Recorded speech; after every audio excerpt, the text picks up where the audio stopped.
sport.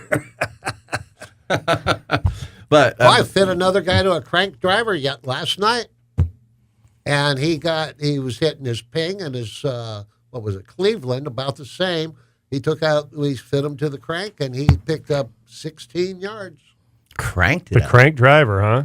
He cranked it out there. Wow. I think it's awesome for the recreational player. Well, but I don't think it's awesome for how far the tour players are hitting it. They've taken.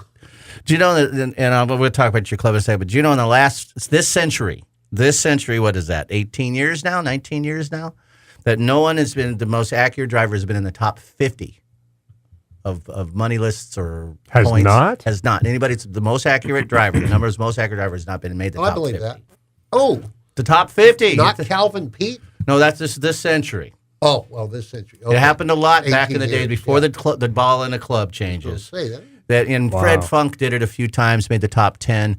But this century, I think the one who's led in the driving actually has not been in the top 50. Wow. What does that say about that? And Fred Funk was on Morning Drive this morning, and he was talking about it. These guys just blow it anywhere near them. They're hitting wedges. Accuracy really doesn't mean that much with it doesn't anymore. And the number one scoring thing they prove that 12-foot and in putting zone, that magic zone they call it. Yeah. The leaders of that are almost always in the top of the money list and stuff. I believe and you can't get it within 12 feet unless you have wedge, typically, right? Or wedge or 9 irons. Typically, of course you can, but typically you need that club to stop it that close to a hole. When you're going in with 5 irons, Fred Funk says it's hard to stop at 12 feet. A long way. It really so or 7. Well, nowadays they're hitting 5-iron 230 yards. Well, yeah, but not Fred. Fred's doing like we are. But it's just interesting, and he says it's taken out. The game has totally changed because of the club and the ball. And it's a bummer because really good drivers of the ball, even Justin Leonard and those guys who really weren't long or Corey Pavin and stuff could get in that. They're great players, but had a hard time getting up there because now it's obsolete. Unless you pound it. And there's over... Daly was the only one in the tour to average over 300. The year he did it was the first guy to do it. There was only one. That was unbelievable. Now there's over 50 tour players that average over 300 yards. Average drive back in the 70s and 80s was 250. I know. That's what was a long way. I was busting at 270, man. I was considered a long hitter. You bet. And now, but there's over 50 people on a tour that average over 300 yards. That's just wrong. So the golf courses have to get longer, which is crazy. So they're trying to figure out what to do. So they're putting in more trees out there at 3 and more bunkers out there at 3, right? And making it tighter and longer because they're trying to do. But people are just cutting. He said Freddie played a guy cut the corner so far that no one does that.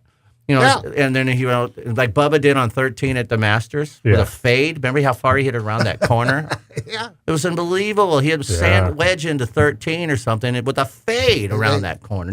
You have to hit it right out and hit was it a go-to shot or not? Now they're hitting wedges. Exactly. Yeah, it's unbelievable. It's so on the tour. It's unbelievable. So of course they're hitting but now they're making wedges yards. great because they're and I think it's great for the average player. Like and myself can't hit it. What if they kept the same golf balls, kept the same irons, but they said everybody had to use persimmon woods? That'd be cool on tour. I'd love to see that. They have to use wood woods. Steel shafts. Yeah, steel shafts. 135. They could still use the hybrids. The ball would probably sound funny. They could still. The ball would sound clack. Right? Off those wood and those inserts. One of the last rounds I played with persimmon. It had to sound funny, huh? It was wonderful. I forgot that little drop hook shot. It's so because pretty. the old blot of balls and stuff sounded good off those little inserts, but I think I haven't hit a persimmon wood. I got the softest balls I could find. find. You have to. Yeah. I think it was a noodle I was hitting or something like that. And I know Dave knows this, and you do too, Mike, I'm sure, but maybe some listeners know. The putters, that when the ball got harder, when they left the ball, they put the inserts of the putters because the players, it was sounding so clack, so that they needed that thunk sound like the balata was coming, so they originally just put the face in for a sound and feel. And now it's got all kinds of, I guess, technical reasons it's in there. Grooves. But that's why they did it, because they're playing a hard ball with a ping putter, and it's going clack. Right. And I'm not used to that. That sounds weird, like you're in a top light. Sound resonates with feel. Right, absolutely. It's feel. Yeah. So they did that, and they put those, and that's when who's that the greatest putter designer now? Tom.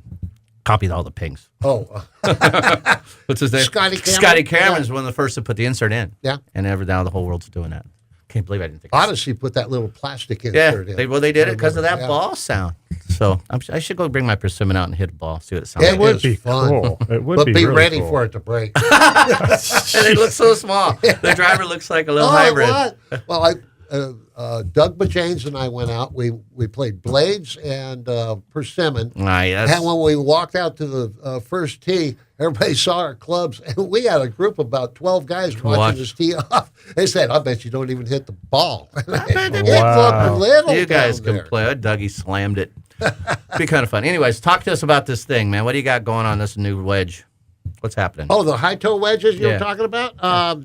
Well, Callaway came out with them last year, the year before. Now TaylorMade has it.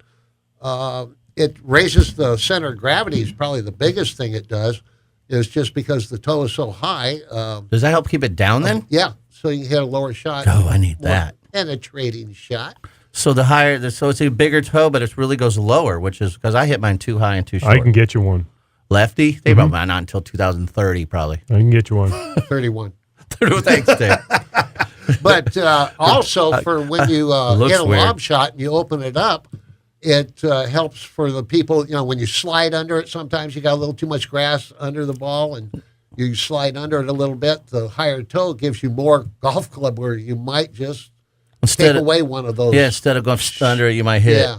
And when you mentioned the grooves were angled, so when you open the face, the grooves are square, that helps with the spin? Yeah. The Callaway, I went to that seminar a 3 days ago, and the grooves are cut. Well, the grooves are dead square like normal, but they have laser grooves on top of that. They're a 20-degree angle. So when you open up the club, it doesn't spin to the right. It'll spin straight. Which is pretty cool. That is pretty cool. That was a Mickelson thought. Now you got to aim it a little bit different so you're not going to get the bounce. For it to bounce to the right, and now it's going to go. Now it's going to go straight, and that's Mickelson and Peltz's brains, probably, right? Those guys are just. I bet you'd have fun sitting in this place in building clubs like that. If you had that. That'd be pretty cool. I'm sure they had a lot of what if. Yeah. And then you got to make it. You got to mill the thing out and stuff. That's pretty. Well, the ones that I saw last night. Obviously, they're conforming. up, yeah, they were the TaylorMade one, and the first one I opened up, I was like, "What the heck is that?" And it's a high toe wedge, but it's got the scoring lines through the entire face. Oh yeah, the grooves all the way through. All the way. They come out the back. No, from heel to toe. I see what you mean. I'm sorry. So Callaways are that way too. Is that's that? Callaways are identical to that. Yeah. Versus tradition. Because Mickelson. There's another Mickelson thing. Mickelson likes to hit his wedges on flop shots on the toe. Yeah. A lot of those great players put it on that toe out there. And he but said, now you don't spit because it's a dead area. And he says, I want grooves out there. So they put the grooves all the way out to the end of the toe. And Callaway's made that. They started it last year or 2 years ago. And it's available. You've seen it, Mike. You must have it in your shop. It's available in a shop near you. Yeah. I literally pulled them out last night and right before I left, and I was like, oh my gosh, this is so interesting. Yeah. Just the sand wedges? Just these wedges. Is it 5660 or 54, 5660? Well, I know in the full face scoring lines they'll do 56, 58, 60, 64. Okay. And then the other one, which is your standard scoring lines, it's like 50, 52, 54 or something. And these are Mickelson for TaylorMade. I don't know Callaway yet. So. Are the Callaways and Mickelson's bag? Yeah. They're the ones he's actually using? That's the ones he's using. Uh-huh. I'm a TaylorMade guy. It's called the PM You got the TaylorMades, right, Mike? We have the TaylorMades right now at Paso Robles Golf Club, and then we'll probably have some Callaway ones soon. But we also, the cool thing is we have some demos too, so we were able to get some demos. I think so. I gotta come see you, buddy. Yeah, I know, and it's just what I wanted to ask you, Dave, because as soon as I left, I'm like, I gotta ask Dave. Dave knows everything. He does, and I was like, he knows all. So, is this a recycle of a club design from a long time ago? Billy and I were talking about that a little while ago, and we both kind of went, no. But remember there's that an old wedge, they put an insert in the face that had lines all the way. It was an insert, though. It was a glued insert. And it was high toe? It looked like that club. It was very similar to that. Grooves all the way through to the toe and heel. Interesting. But it was an old club. I don't think it survived. Right. But I don't know. I might have one in my pile of wedges. Maybe back in the 80s or something. It rings a bell. I don't remember what it was, but I've seen that look before. But I don't know if I could hit it. I've always said they pretty much figured wedges out. Drivers are every year they come up with something new. Irons, they're coming up with something new. Wedges, they kind of figured out in like the 30s and 40s. And they really haven't changed bounces that really much. haven't changed, right? I mean, and some of the players grind them a little. We've always had different grinds. Only the pros used to grind them while they were driving into their car and sparks on the freeway. I'm going to turn. That looks about right. Yeah. But the grinds have always been imaginative. And here's like I'm just looking at because I have TaylorMade in front of me. So it says the sole, which is the grind. They got the standard. They've got a 4-way camber. And they've got the ATV. I know the ATV is kind of like where you have a dual grind underneath, which means you can lay it really flat because of the way the sole's made, or big you can relief put on the heel. Yeah. So what's a 4-way camber? What do you know what that is? The camber is this. We're doing it. This is great radio. Yeah.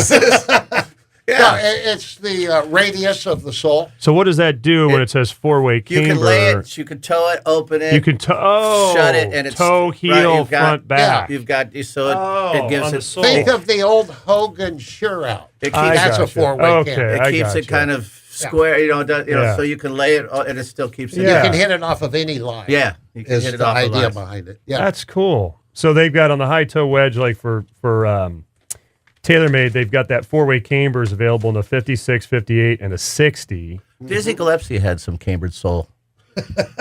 And those are all Yes, those are all in the full face score lines only.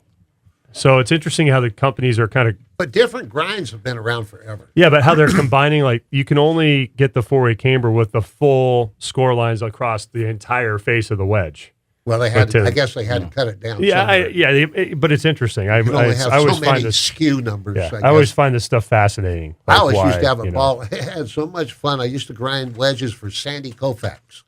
And he was a wedge freak. And he'd bring them to me about once a month.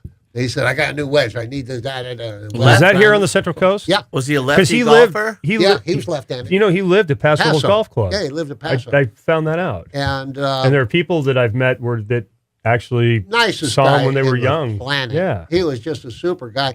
And normally it takes me to grind a wedge it takes me about 15 minutes. Took his wedges about 45 minutes because I'd go real slow so I could hear another story. How does it affect after you grind it that they don't, you take chrome off and they don't get the rust or something? You're going to get it. You're going to get it, right? Because I've used to grind some wedges and after a while it gets rusty. But nowadays, who cares? They don't keep the wedges rusty that long. wedges are more expensive. That's true. But that's true. You can actually fix it. Just carry steel wool and WD-40 with you. He was a tinkerer. He loved to mess with wedges. He was a wedge freak. Was he a good golfer? He was pretty good. Yeah, I think he was pretty good from what I was told. 8-10 handicap, well, something like solid, that. but he was a tinkerer. I played with him one time, and he hit it pretty long. Well, he probably had 5 or 6 pitches, right? I mean, he was one of the best pitchers ever, right? Yeah. So he must have, he knows the spins of balls and the reaction of what a ball does. Yeah, when it had a good short game. So he must have been thinking about it that way. He did have a good short game. Right? He must have think that way. He understood what the ball was doing. Yeah, what the ball does. That's interesting. Did you ever take a wedge when you were grinding it for somebody and do like the guy did in Caddyshack where he got really mad with the shoe? The shoe. Oh, with the shoe? Burned the shoe up. Talk about me. I'll polish these shoes for you.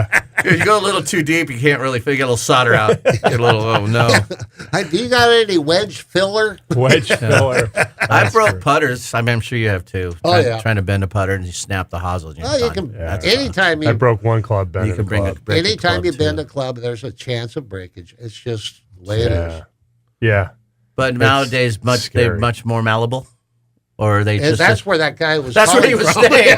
It was Malibu Island. Malibu. My brother-in-law said Malibu or whatever that place is. It's actually Burma. That's why. That's where they had that shaving cream company, the Burma Shave. Oh, really? Yeah. No, I made that up. I was going to say. Gullible me. That was Gillette Island, wasn't it? Yeah. Gullible. Wasn't that guy that landed on the island with the little people? Yes. Yeah. Maybe he was just a big person and they were normal-sized people. Or... Right, when it makes them little people. They could have been regular. He could have been huge. People. Are the clubs more bendable? No. Just say, okay. Actually, older clubs, as a rule, were more bendable because most of them were forged with real soft steel. But, you know, and then ping, ching, ping, oops, sorry, ching. 17.4, not good. 17.4 stainless is hard as a rock. You drop them out of your trunk and break two of them off. Karsten swore by it. He said it was the most exacting metal he could use, and that's what he made every club from Ping for until he died. They never had anything but 17.4 stainless. Wow. I think he was from Rosewood. Do you have a Rose? He made his first putters, I want to say Rosewood, not Scott, before Scottsdale. I think it was Rosewood. Do you have any of those? I don't have it. God, I wish I did. I saw some pictures of some. They sure are pretty. Well, thank you, Dave. We're going to take our first break of the second hour. It's Dave Schmandel and Slick Sticks, your winning combination. Don't forget, clubs, grips, repairs, adjusting loft and lies, club fittings, flight scope, golf lessons. Custom clubs. Dave Schmandel at 805-598-9993. That's 805-598-9993. Slicksticks.com. We'll be right back. Golf Talk Radio with Mike and Billy. Stay with us.